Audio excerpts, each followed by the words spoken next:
Hello dear students, अभी हम start कर रहे हैं फ्लोरोसेंट ट्यूब। अभी तक हम बात कर चुके हैं सोडियम वेपर लैंप और मरकरी वेपर लैंप के बारे में।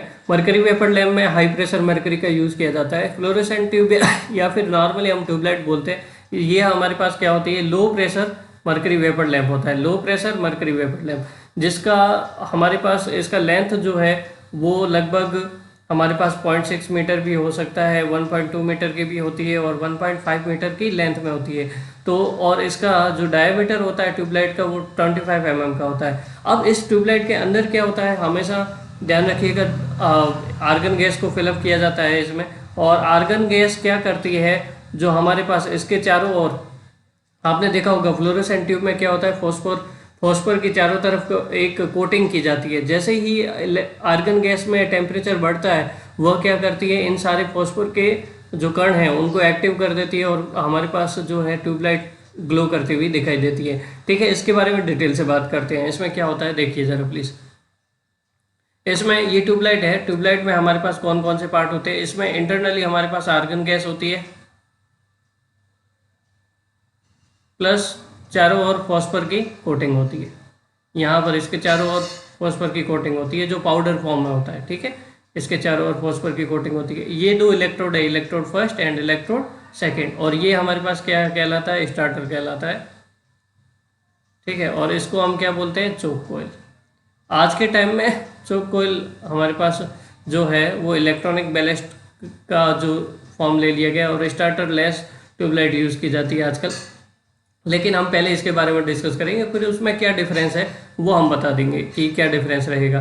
देखिए ज़रा प्लीज़, इसमें क्या होता है, अब हमारे पास डिपेंड करता है कि जो सबसे पहले क्या है कि ये ट्यूबलाइट है, ट्यूबलाइट की लेंथ जितनी ज़्यादा होगी उतना जो फॉस्फोर के जो पाउडर है चारों तरफ, उसको हमें ग्लो कराने के लिए उतना ही हाई वोल्टेज चाहिए होता है। तो सबसे पहले प्रोसेस क्या होती है, प्रोसेस ये होती है कि 230 वोल्ट AC सप्लाई जो है हम किसको देते हैं, इसको ट्यूबलाइट को देते हैं। तो चौक कॉइल क्या करती है, चौक कॉइल स्टार्टिंग में हमारे पास, स्टार्टिंग में ये जो स्टार्टर होता है, स्टार्टर की जो ये बाई मेटेलिक स्ट्रिप होती है, ये नॉर्मली क्या होती है, ओपन होती है।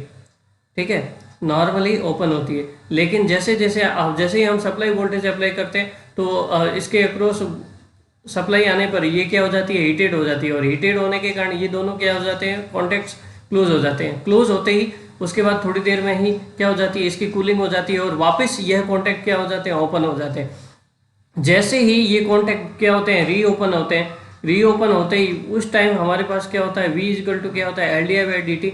इंडक्टर चौक कॉइल क्या होती है, इंडक्टर ही तो होती है। ठीक है, तो हमारे पास बहुत कम टाइम के लिए rate of change of current क्या होता है, बहुत ज़्यादा हाई हो जाता है। आइडियली देखा जाए तो इन्फिनिटी वोल्ट होता है, लेकिन अगर प्रैक्टिकली देखा जाए तो very high voltage is applied across the tubelight के दोनों इलेक्ट्रोड है, उनके बीच में क्या हो जाता है, वेरी हाई वोल्टेज अप्लाई हो जाता है।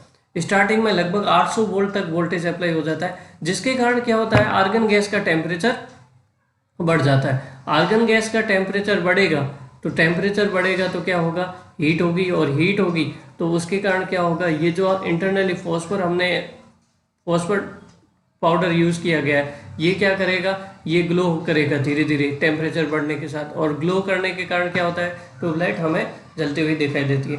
तो ये प्रोसेस होता है हमारे पास। तो स्टार्टर क्या काम करता है, पहले स्टार्टर के कॉन्टैक्ट नॉर्मल कंडीशन में ओपन होते हैं और रनिंग कंडीशन में क्या हो जाते हैं, हीटिंग के कारण क्लोज हो जाते हैं, और वापस कूलिंग के कारण क्या हो जाते हैं, रीओपन होते हैं। जब वापस रीओपन होते हैं तो very high voltage is applied across the 2 electrodes of tubelight. अब बात यह है कि स्टार्टिंग में हमें है ना हाई वोल्टेज क्यों चाहिए था, हाई वोल्टेज इसलिए चाहिए था क्योंकि अगर हाई वोल्टेज नहीं अप्लाई करोगे तो इन इलेक्ट्रोड्स के बीच की जो डिस्टेंस है या दूरी है बहुत ज़्यादा है। तो दूरी बहुत ज़्यादा होने के कारण टेम्परेचर, क्योंकि फॉस्फोर के जो कण है वो तभी एक्टिव हो पाएंगे या तभी ग्लो करेंगे जब उनमें टेम्परेचर बहुत ज़्यादा बढ़ेगा। तो जितनी ज़्यादा लेंथ होगी उतना ज़्यादा ही हमें क्या करना पड़ेगा, इसमें ज़्यादा हाई वोल्टेज स्टार्टिंग में अप्लाई करना पड़ेगा। स्टार्टिंग में कंडक्शन के लिए हाई वोल्टेज चाहिए, और जब मान लीजिए नॉर्मली ये स्टार्ट हो जाती है तो फिर क्या किया जाता है, इस हाई वोल्टेज की जगह नॉर्मल वोल्टेज भी यूज़ किया जा सकता है। तो फिर वोल्टेज जो है अपने आप नॉर्मल हो जाता है और नॉर्मल वोल्टेज अप्लाई होता रहता है। तो इस तरह से ट्यूबलाइट कंडक्ट करती है। अब बात ये देखते हैं कि आप इस ट्यूबलाइट से कैसे कलर की लाइट प्रोड्यूस करना चाहते हो। ठीक है, जो कलर की लाइट प्रोड्यूस करना चाहते हैं वो कौन से कलर की, वो ये कैसे कर सकते हैं। तो उसके लिए मटेरियल हमें अलग अलग सेलेक्ट करने पड़ते हैं। कौन कौन से मटेरियल सेलेक्ट करेंगे हम, इसमें अगर जिंक सिलिकेट सेलेक्ट करो तो हमारे पास ग्रीन कलर की लाइट होगी, और कैल्शियम टंगस्टन सेलेक्ट करो तो ब्लू कलर की लाइट होगी, कैडमियम बोरेट सेलेक्ट करोगे तो पिंक कलर की लाइट होगी, कैल्शियम होलोफॉस्फेट सेलेक्ट करोगे तो व्हाइट और डे लाइट होगी, और मैग्नीशियम टंगस्टन सेलेक्ट करोगे तो ब्लू लाइट ग्लो करेगी। क्लियर। तो आपके ऑब्जेक्टिव क्वेश्चन क्या बन जाता है, ऑब्जेक्टिव क्वेश्चन ये बन जाता है कि किस टाइप के मटेरियल से कौन से टाइप के लाइट को आप कलर जनरेट कर सकते हो। ठीक है, फिर आगे देखते हैं। इसमें आप इंटरनली बहुत ज़्यादा डिटेल से देखना चाहते हो तो आप ऐसा देख सकते हो कि यहाँ पर हमारे पास क्या होता है, गैस हमने बता दिया आपको कौन सी गैस फिलअप की जाती है, argon gas at low pressure fill up की जाती है, क्रिप्टॉन का भी यूज़ कर सकते हो। अब फॉस्फर की क्या की जाती है, कोटिंग की जाती है, coating inside the bulb transform ultraviolet जो रेडिएशन आता है उनको विजिबल लाइट में कन्वर्ट करता है और हमें लाइट ग्लो करती हुई दिखाई देती है। उसके बाद यहाँ पर कैथोड क्या होता है, कैथोड भी होते हैं इलेक्ट्रोड के पास। कैथोड क्या करते हैं, इसके हीट को बढ़ाने का काम करते हैं। Hot cathodes at each end of lamp are coated with emissive materials, इसमें एमिसिव मटेरियल से कोटेड किया जाता है जिससे कि ये इलेक्ट्रॉन को क्या कर देते हैं, एमिट करते हैं। ठीक है, और यहाँ पर ये एग्जॉस्ट ट्यूब होती है, ये आर्क डिस्चार्ज है हमारे पास, इस तरह से हमारे पास ये मरकरी का आइटम है। ठीक है, इस तरह से हमारे पास आप इसको देख सकते हो, डायग्राम को डायग्राम बना भी सकते हो। लेकिन आपके नॉर्मली इसमें जो है ज़्यादा ऑब्जेक्टिव क्वेश्चन यही बनेंगे कि कौन से कलर की लाइट प्रोड्यूस करने के लिए कौन सा कोटिंग मटेरियल यूज़ करना चाहिए, या फिर आपके ऐसे क्वेश्चन बनेंगे कि CFL में या फिर फ्लोरोसेंट ट्यूब में हमारे पास कौन कौन सी गैस इंटरनली फिलअप होती है। इस टाइप के ऑब्जेक्टिव क्वेश्चन बनते हैं। ठीक है, यहाँ पर इसका वर्किंग भी आप देख सकते हो, हालांकि हम पहले एक्सप्लेन कर चुके हैं, लेकिन फिर भी अगर वो आपको नोट्स में लिखना है तो आप इस तरह से लिख सकते हो कि इसमें क्या होता है, चोक कनेक्टेड होती है किसके, ट्यूबलाइट की सीरीज में विद, और जो किसकी तरह काम करती है, बैलास्ट की तरह, ब्लास्ट की तरह काम करती है। ब्लास्ट का मतलब ये है कि जो क्या प्रोवाइड कर सके, स्टार्टिंग में हाई वोल्टेज प्रोवाइड कर सके। ठीक है, स्टार्टिंग में हाई वोल्टेज प्रोवाइड करना बहुत ज़रूरी है। अब हमारे पास उसके बाद जो है ये नॉर्मल सप्लाई वोल्टेज पे काम करती है, लगभग 110 वोल्ट से काम हो सकता है। अब इसमें क्या होता है कि इसमें इंटरनली यहाँ पर कैपेसिटर भी कनेक्ट किया जाता है to improve the power factor. Power factor improve करने के लिए कैपेसिटर क्यों कनेक्ट करते हैं, क्योंकि जो कोयल होती है उसका नेचर कैसा होता है, इंडक्टिव नेचर होता है। इंडक्टिव नेचर को कंपनसेट करने के लिए कैपेसिटर लगाना पड़ेगा हमें, जिससे कि पावर फैक्टर इंप्रूव हो जाए। अब इसके एडवांटेज क्या है उसके बारे में बात कर लेते हैं। आप नोट्स वीडियो पोस्ट करके आराम से 1 by 1 बना सकते हैं, लेकिन दीज आर थियोरटिकल टॉपिक्स। सो यहाँ पर आप ध्यान रखिएगा कि कौन कौन से ऑब्जेक्टिव क्वेश्चन बनेंगे, तो हम साथ ही साथ मेंशन करते जाएंगे। ठीक है, अब देखो जरा प्लीज़, यहाँ पर क्या होता है, वोल्टेज फ्लक्चुएशन बहुत कम होता है, ये हमारा एडवांटेज है। इसका ल्यूमिनेस एफिशिएंसी अभी तक जितने लैंप पढ़े हमने उनमें सबसे ज़्यादा होता है, और यह जो इसकी सबसे बढ़िया बात ये है कि स्टडी के लिए ये लाइट बहुत बढ़िया होती है। और क्योंकि इसका लाइट जो होता है ना वो नेचुरल लाइट होता है। आजकल जो एलईडी वगैरह आते हैं वो उसका में ग्लेयर बहुत ज़्यादा होता है, मतलब आंखों के ऊपर चुभती है, तो उसकी वजह से आंखों की रोशनी कम होती है, और वो स्टडी रूम में तो कभी एलईडी लगाना ही नहीं चाहिए। तो हमें पता होना चाहिए कि ये ट्यूबलाइट जो है हमें नेचुरल लाइट देती है, तो इसका स्टडी रूम में यूज़ किया जा सकता है, और इसमें हीट रेडिएशन जो है बहुत ही नेग्लिजिबल होता है। नेक्स्ट बात करते हैं, इसका ब्राइटनेस लेस होता है, तो सही बात है, कोई दिक्कत नहीं है, आंखों के लिए अच्छा रहेगा, और इनिशियल कॉस्ट ज़्यादा होती है, और ओवरऑल मेंटेनेंस कॉस्ट भी इसकी ज़्यादा होती है। तो ये हमारे पास हो गया ट्यूबलाइट का पोर्शन। फिर आगे देखते हैं नियॉन लैंप, हैलोजन लैंप, ये 2 लैंप देखेंगे।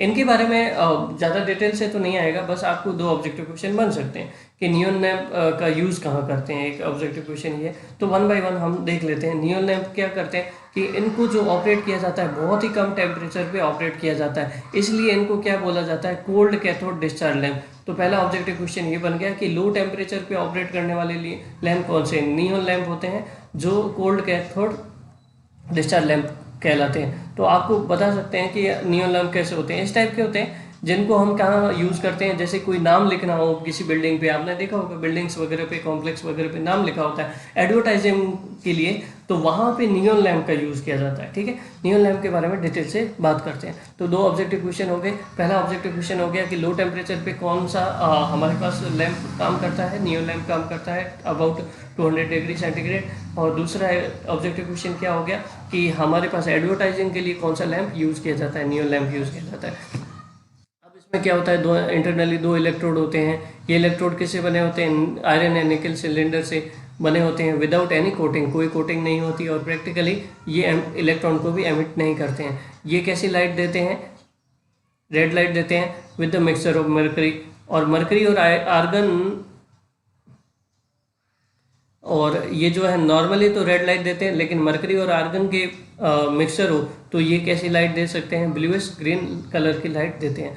ठीक है, अब स्टार्टिंग में एक बात ध्यान रखना, इसके ऑपरेशन के लिए बहुत हाई वोल्टेज चाहिए होता है, अबाउट 10 किलो वोल्ट, 10,000 वोल्ट तक चाहिए होता है।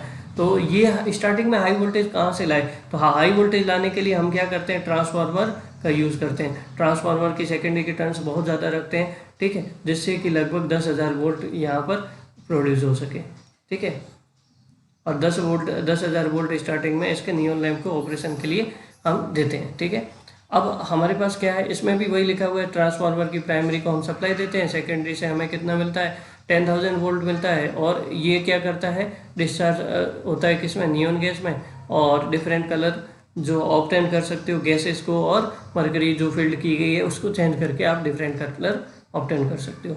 तो इसका जो ऑब्जेक्टिव क्वेश्चन एक और बन गया एप्लीकेशन के रिगार्डिंग। हम पहले बात कर चुके हैं कि इसका यूज़ कहाँ किया जाता है? एडवर्टाइजमेंट के लिए यूज़ किया जाता है। कई टाइप के अलग अलग लेटर लिखने हो, लेटर्स मतलब कैरेक्टर वगैरह ABCD किसी भी टाइप का लिखना हो, तो हम ट्यूब को एक पर्टिकुलर पाथ प्रोवाइड करके इसको नियॉन लैम्प की मदद से लिख सकते हैं। अगला है हमारे पास हेलोजन लैम्प। ठीक है, इसके बारे में लिखना चाहो तो इंपॉर्टेंट पॉइंट लिखिएगा, सारा लिखने की जरूरत नहीं है। ठीक है, जो नियॉन लैम्प है, halogen lamp, these are not important, but जो ऑब्जेक्टिव क्वेश्चन है वो साथ साथ बता रहे हैं। दो तीन ऑब्जेक्टिव क्वेश्चन हर लैम्प से बन रहे हैं हमारे पास। ठीक है, तो इनमें से क्वेश्चन बन सकते हैं। हेलोजन लैम्प क्या होता है? स्पेशल टाइप का टंगस्टन फिलामेंट लैम्प होता है, जिसको कब बनाया गया? 1959 में बनाया गया।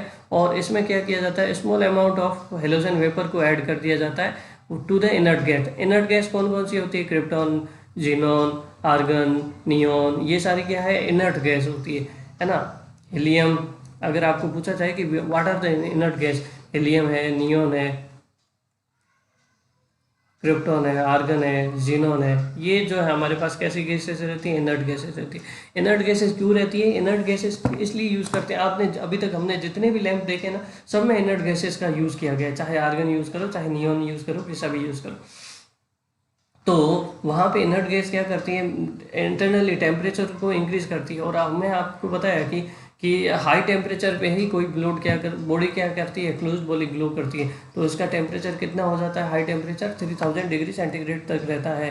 ठीक है, ये हमारे पास हेलोजन लैम्प है। इस टाइप के लैम्प होते हैं, आपने देखा होगा जनरली, है ना, टंगस्टन फिलामेंट लैम्प जैसे ही होते हैं ना। ठीक है, ये जो हमारे पास छोटे छोटे लैंप है ये हेलोजन लैंप होते हैं।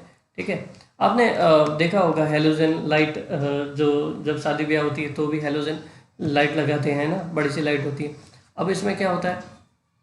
सप्लाई देते हैं तो ग्लो होगा, produce light, halogen inert gas add करना पड़ता है। ठीक है, आगे देखते हैं। ये हेलोजन लैंप का डायग्राम दिया हुआ है। दिस इज नॉट इम्पोर्टेंट, ये भी ज़्यादा इम्पोर्टेंट नहीं है। हाँ, एक इम्पोर्टेंट ऑब्जेक्टिव क्वेश्चन ये बनता है कि इसमें क्या होता है कि ब्लास्ट की जरूरत नहीं पड़ती। ब्लास्ट मतलब स्टार्टिंग में हाई वोल्टेज प्रोवाइड करने की जरूरत नहीं पड़ती है, और इसका ऑप्टिकल कंट्रोल जो है वो बहुत अच्छा होता है। ठीक है,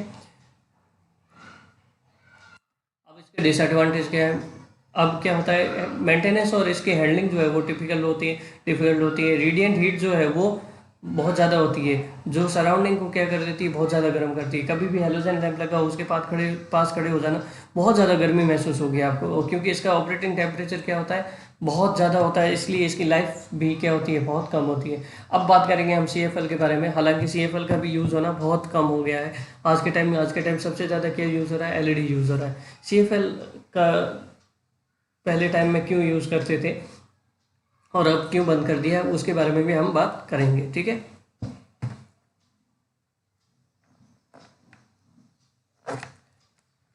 CFL को एक तरह से बोला जाए फ्लोरेसेंट ट्यूब ही है। बस क्या किया जाता है, इसके जो ट्यूब है उसका शेप जो है वो क्या कर लिया गया, हेलिकल शेप कर दिया गया।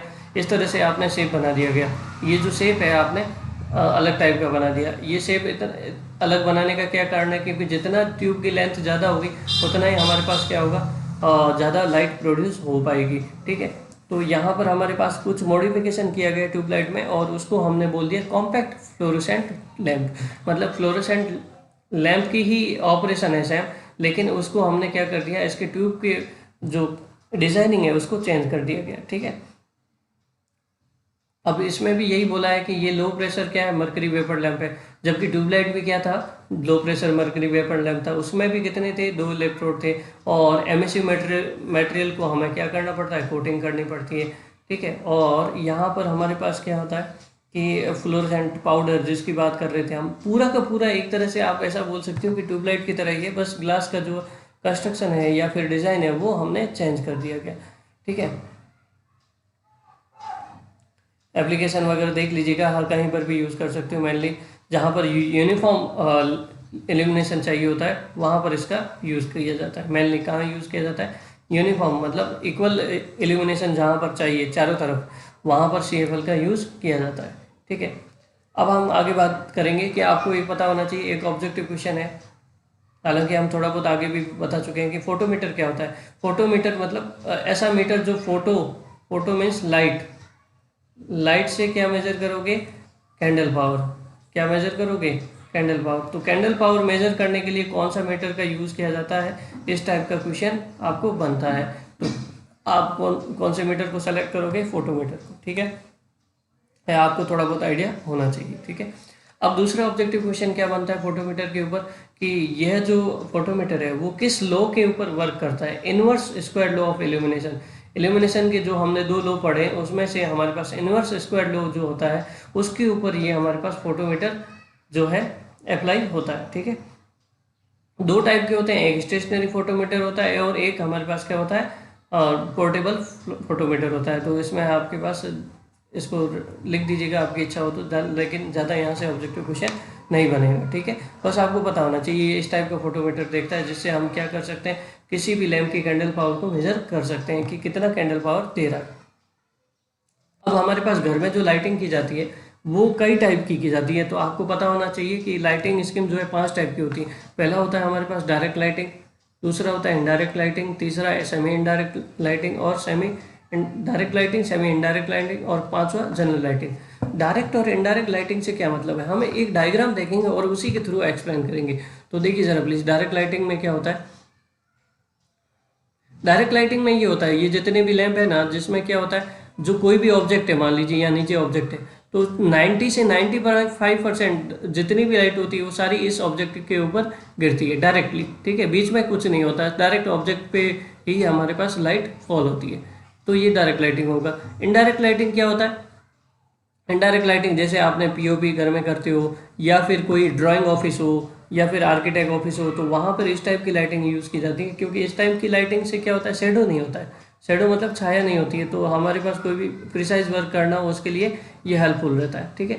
तो इसमें क्या होता है, 90 से 95% जो है ना, जैसे पहले डायरेक्ट लाइट जो है सरफेस पे आ रही थी, किसी ऑब्जेक्ट पे आ रही थी, अब ये क्या करता है, 90 से 95% लाइट जो है ना ऊपर की तरफ भेजता है, और यहाँ पर कुछ मटेरियल डाल दो या कुछ इस तरह से कोटिंग कर लो जिससे कि ये रिफ्लेक्ट होकर फिर किसी ऑब्जेक्ट पे जाए, ठीक है। तो यहाँ पर हमारे पास ये जो दिया हुआ है ये डायरेक्ट लाइटिंग है, और दूसरा पार्ट जो है ये वाला, ये हमारे पास कैसा है, इनडायरेक्ट लाइटिंग। इनडायरेक्ट लाइटिंग मतलब पहले आप किधर छत की तरफ लाइट भेजते हो, वहाँ से रिफ्लेक्ट होके क्या होता है, वो किसकी तरफ आती है, ऑब्जेक्टिव की तरफ आती है, ये हो गया इनडायरेक्ट लाइटिंग। अब semi direct lighting, semi indirect lighting, इनको देखते हैं। सेमी डायरेक्ट लाइटिंग मतलब है तो डायरेक्ट, मतलब डायरेक्ट का परसेंटेज ज़्यादा होगा। तो इसमें क्या किया जाता है कि here transparent type shades use किए जाते हैं, जिसमें 60% लाइट तो जो है ना डायरेक्ट डाउनवर्ड आती है नीचे, और 40% लाइट जो है ना अपवर्ड जाती है ऊपर की तरफ, जिससे कि हमारे पास क्या होता है, यूनिफॉर्म डिस्ट्रीब्यूशन ऑफ लाइट मिल जाता है, ठीक है। तो इसको कहाँ शूट किया जाता है, कहाँ पर ज़्यादा यूज़ किया जाता है, ये जो कंसेप्ट है, ये जो ऐसे रूम जहाँ पर हाई सीलिंग मतलब छत की डिस्टेंस जो है ज़्यादा हो, वहाँ पर इनका यूज़ किया जा सकता है। अब ठीक है, सेमी इनडायरेक्ट लाइट मतलब उल्टा हो गया कि ज़्यादा परसेंटेज जो है ऊपर की तरफ भेजोगे और कम परसेंट जो है नीचे की तरफ भेजोगे। उसमें 60% जो है सेमी डायरेक्ट में क्या हो रहा था, 60% लाइट नीचे भेज रहे थे, 40% ऊपर। तो यहाँ पे आप क्या करो, 60% लाइट ऊपर भेजो और 40% नीचे भेजो, ठीक है। तो सेमी इनडायरेक्ट हो गया कुल मिला के बात ये। तो इनका यूज़ कहाँ किया जाता है, ऑब्जेक्टिव क्वेश्चन डायरेक्ट बता रहे हैं आपको, इनका यूज़ जो है उसके ऊपर क्वेश्चन बनेगा। इंटीरियर डेकोरेशन में आपका किसका यूज़ किया जाता है, सेमी इनडायरेक्ट लाइटिंग का यूज़ किया जाता है, ठीक है। ये जो लाइटिंग है ये हमारे पास सेमी इनडायरेक्ट लाइटिंग है। आप डायग्राम देख के बता सकते हो आपको, ये इस टाइप की जो लाइटिंग है वो सेमी इनडायरेक्ट लाइटिंग है। जनरल लाइटिंग में क्या होता है, इसमें ऐसा सिस्टम होता है कि इस टाइप की सेट्स और रिफ्लेक्टर्स का यूज़ किया जाता है जो चारों दिशाओं में हर एक डायरेक्शन में क्या है बराबर इल्यूमिनेशन देते हो। ठीक है, अब ये कुछ पॉइंट है, ये थियोरेटिकल है पॉइंट, इनको पढ़ने से कोई मतलब नहीं है। ठीक है, बस ये पता होना चाहिए कि एक इंडोर लाइटिंग स्कीम के लिए कौन कौन सी पॉइंट जो है माइंड में रखने चाहिए। एक इल्यूमिनेशन पर्याप्त हो, दूसरा लाइट जो है यूनिफॉर्मली डिस्ट्रीब्यूट हो, ग्लेयर मतलब जो आंखों में एक तरह से चकाचौंध पड़ती है उसको हम ग्लेयर बोलते हैं ना, तो वो नहीं होना चाहिए, और शेडो भी नहीं होना चाहिए, और जो भी हमारे पास सूटेबल कलर हो उन सब की सूटेबल कलर की लाइट मिलनी चाहिए। तो ये इंडोर लाइट स्कीम के हमारे पास कुछ पॉइंट है। ठीक है, अब हमारे पास एक क्वेश्चन देखेंगे हम, है ना, यहाँ पे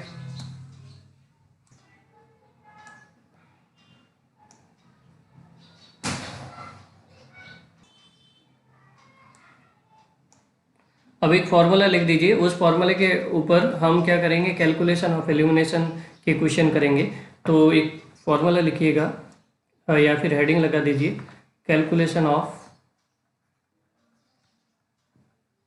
illumination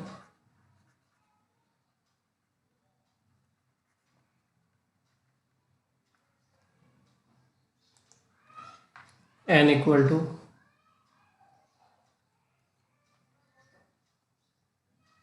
E into A upon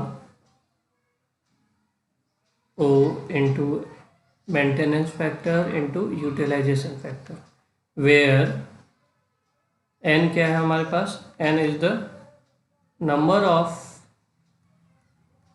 fittings, जो भी लैंप्स वगैरह है उनके बारे में, नंबर ऑफ फिटिंग्स नीडेड। आप लैंप भी लिख सकते हो या फिर लाइट सोर्सेज भी लिख सकते हो।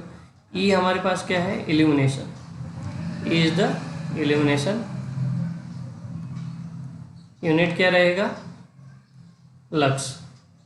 इल्यूमिनेशन कौन सा, जो रिक्वायर्ड चाहिए किसी रूम में या कोई लाइटिंग स्कीम यूज की गई हो, इल्यूमिनेशन रिक्वायर्ड, यूनिट क्या रहेगा, लक्स रहेगा।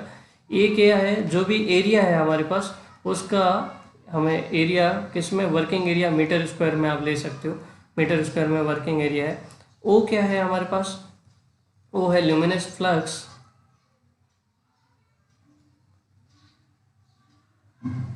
प्रोड्यूस्ड पर लैंप, प्रोड्यूस्ड पर lamp.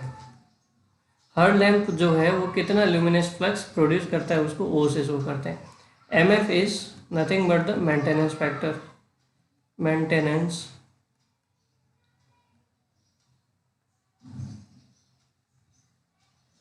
Factor. U F is utilisation factor.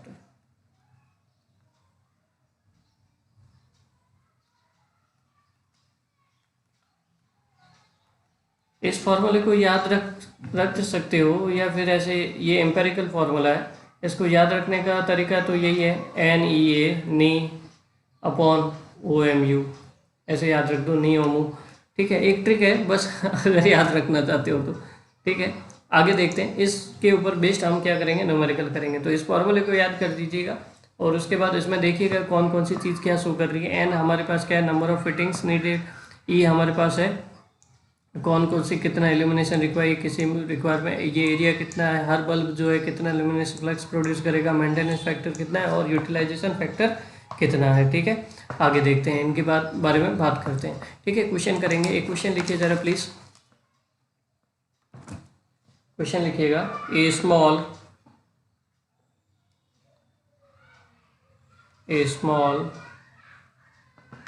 Assembly shop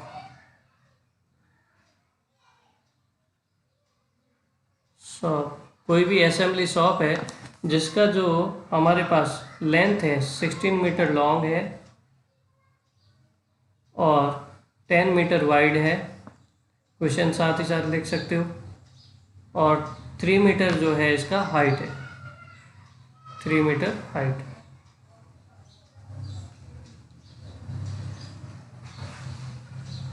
required illumination, यहाँ पे जो रिक्वायर्ड इल्यूमिनेशन है वो हमारे पास है, required illumination is 200 lux.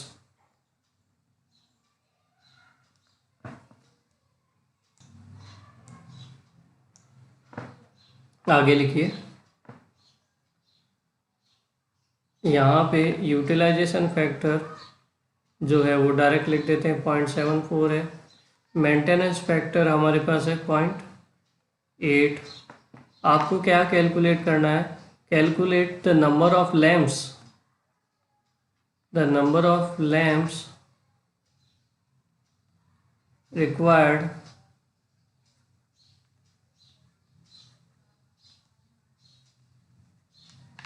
to eliminate the whole area, to eliminate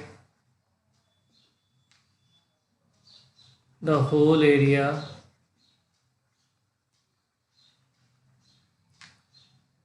of the lumen if the lumen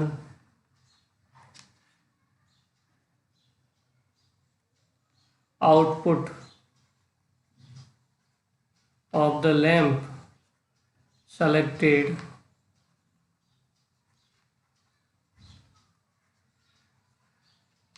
is 3000 lumens। चलो इसके बारे में बात करते हैं, क्या है क्वेश्चन, कैसे सॉल्व करेंगे। देखिए इसका सॉल्यूशन करते हैं। क्या बोला गया है कि कोई भी हमारे पास ऐसे रूम है या शॉप है जिसका हमारे पास लेंथ कितना है 16 मीटर और विड्थ जो है वो कितना है 10 मीटर वाइड है, और हाइट जो है इंटरनली 3 मीटर है। वैसे हाइट का कोई काम नहीं होगा, तो लेंथ और मीटर ये हो गया, तो एरिया कितना होगा हमारे पास, length into metre, length into width, तो ये हो गया 16 इंटू 10 160 मीटर स्क्वायर। पहली बात तो ये हो गई, ठीक है, पहला स्टेटमेंट।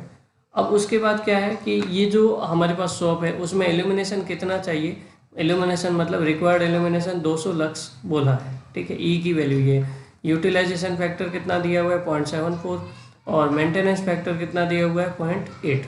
ये इन्फॉर्मेशन 4 दिए हुए हैं।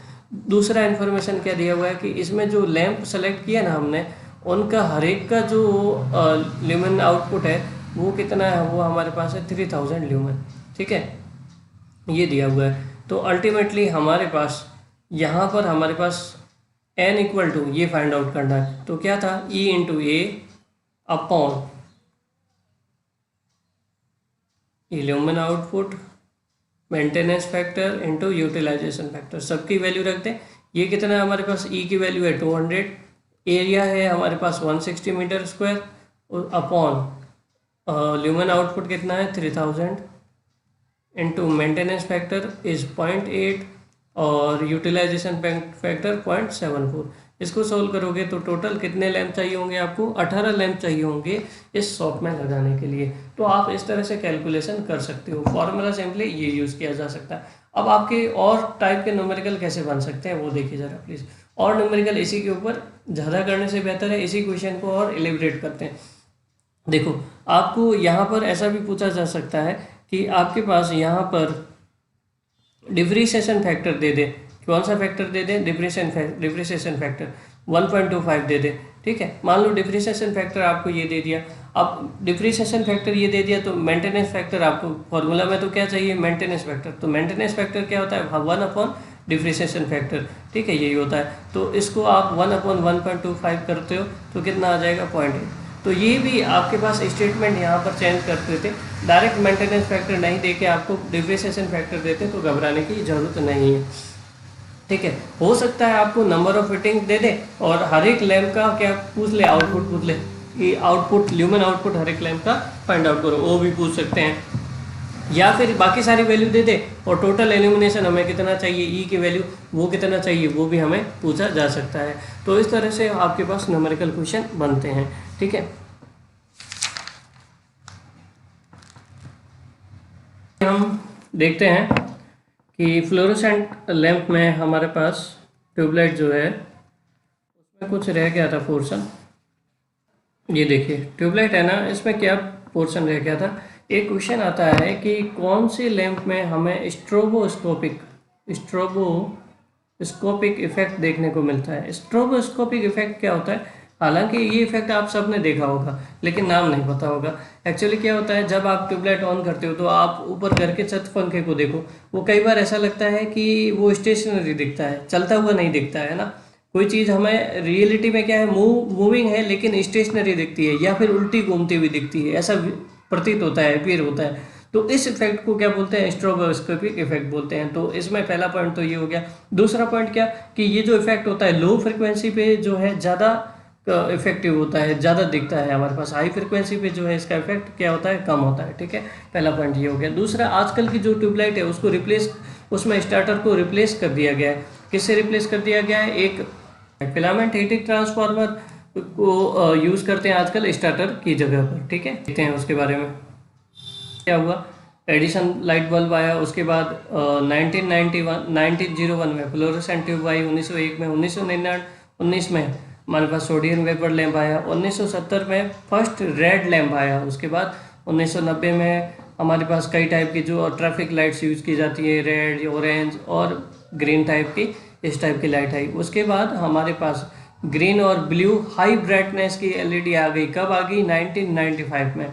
और 2000 में हमारे पास वाइट एलईडी आई जो हमारे पास 17 ल्यूमेन पर वाट जो है इनकंडीसेंट लैंप के रिगार्डिंग थी। उसके बाद 2005 में यहाँ पर हमारे पास 70 ल्यूमेन पर वाट, जो हमारे पास इसका एफिशिएंसी जो है बहुत ज़्यादा बढ़ गया। ठीक है, और 2008 में इसका एफिशिएंसी लगभग 100 ल्यूमेन पर वाट हुआ। तो मतलब हमारे पास एलईडी 1995 में आ गई थी 1995 में, लेकिन उसमें जो इम्प्रूवमेंट होता रहा, सबसे पहले इसमें एफिशिएंसी 17 ल्यूमेन पर वाट था, फिर एफिशिएंसी को हमने 70 ल्यूमेन पर वाट पे लेके गए, फिर फाइनली हमारे पास 100 ल्यूमेन पर वाट पे एफिशिएंसी। इतनी हाईली एफिशिएंट है, इसलिए इसका जो हमारे पास एलईडी यूज़ करने से क्या होता है कि हमारे पास पावर कंजप्शन कम होता है और लाइट का बिल भी क्या आता है, कम आता है। लेकिन स्टडी रूम में कभी नहीं लगाना चाहिए इसको।